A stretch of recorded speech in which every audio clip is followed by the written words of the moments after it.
Hey, it's Graphic Policy Television, GPTV. I'm Brett. We've got two new toys from DC Collectibles. This is the DC Comics Designer Series. Lee Bermejo, who is a fantastic artist and a fantastic writer. If you haven't checked out Suiciders, go and do it. It's a really cool series. If you're into like Escape from New York, Escape from LA, you'll probably dig Suiciders. But here's what this is. So DC Comics Designer Series is a bunch of toys, and they basically riff off the toys based on the art of the specific artists. So they've been a lot in the past. You know, Darwin Cook has had some. So if you are a big fan of specific artists, you should go check this out. I think it's a really, really unique thing that DC Collectibles does, and it's a neat idea. I dig it a lot. This isn't so much about the accessories you get with the figures or, you know, that playability. It's really more about the style and the artists themselves, which is cool. This is very much toys for toys' sake and toys for art's sake, which is something that we always kind of forget, or a lot of us don't necessarily think about how artistic and special some of these toys are. So let's open up each of these to show off what's inside and get a general impressions as to the figures themselves.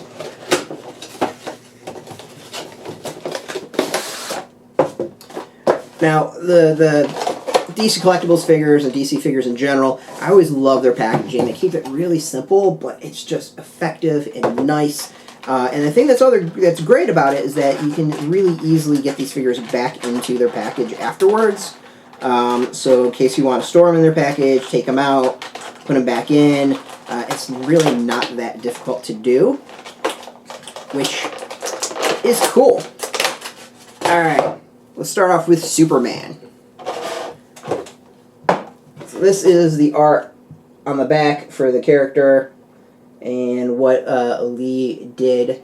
So let's discuss the figure itself. It is the quality I'd expect from DC Collectible, and what I mean by that is, as far as the joints, it is very posable figure.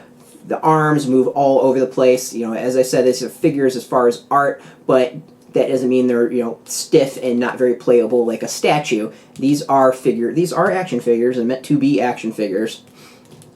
So they have all the joints and movement that I would expect from DC figures. One, at least on this, that doesn't have, though, is usually maybe the upper leg can twist every so often, I think, on some of them. I might be misremembering, but this one doesn't seem the case. However, the ankle itself is really movable in a ball socket fashion, which I think is fascinating. It's not something I normally see, at least I don't think we normally see in these type of figures. So a little bit something different. Now, it's Superman. Superman is about not just that S on his chest, but also the cape itself. Now, the cape is rubbery. This isn't a cloth cape. This is very much like plastic rubber. And what's interesting is that it is molded directly into his shoulders, it looks like. You know, some of these other figures, you can kind of see it here, it's glued into the back. Some of these other figures, like the Batgirl of Burnside, you can take the capes off and on. This one's not the case. This is molded in, I guess would be the best way to describe it. Cape, however, the cape itself, you can see, is very pliable and easily movable. Really solid figure when it comes to the actual interpretation of the figure, to the drawing. It's fantastic, and the thing that's really throwing me off is these feet. It's kind of fascinating doing it that way. I can't think of another figure that we've seen from DC, at least that I've seen from DC so far, that has that. But back to the figure and what else you get. Now, as I said, it's not so much about the accessories with these guys, so it's pretty limited when it comes to that. However, one of the things that I love about the DC collectible figures is being able to pop off their hands and give them. This one's really in there.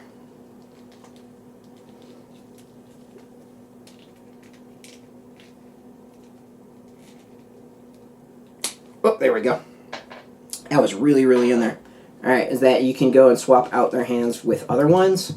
So we've got closed fist, and the other one in this option is an open fist. So it's not like you can go and grab accessories or anything like that, but you know, it gives you an option in case you want to do some different posing with the figures, or something of that nature. But overall, like it's a nice figure. It's really, really solid.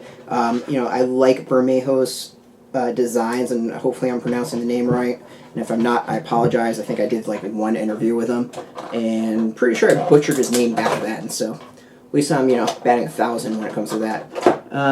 One detail actually is really nice, and I want to point this out, is the fingers. I don't know if you can see it,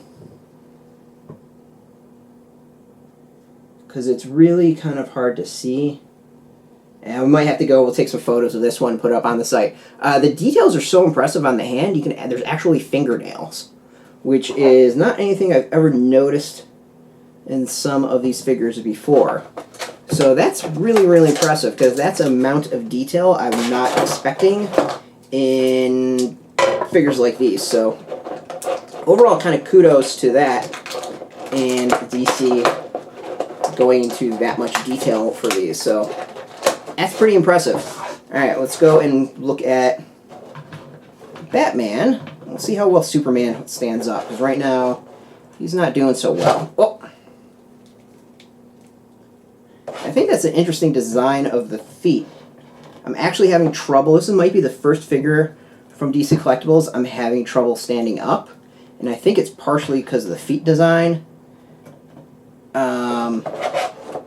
Yeah, because the way the feet are, it just kind of splits out. So it's not really a great figure to go and stand up. You're going to need to get one of those bases probably to get it to stand up well.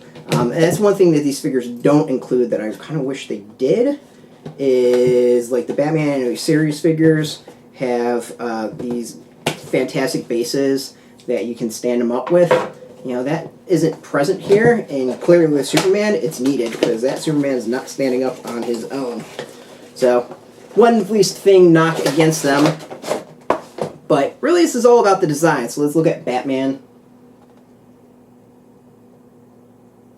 Again, really cool, neat, different take on the Batman. Let's look at him.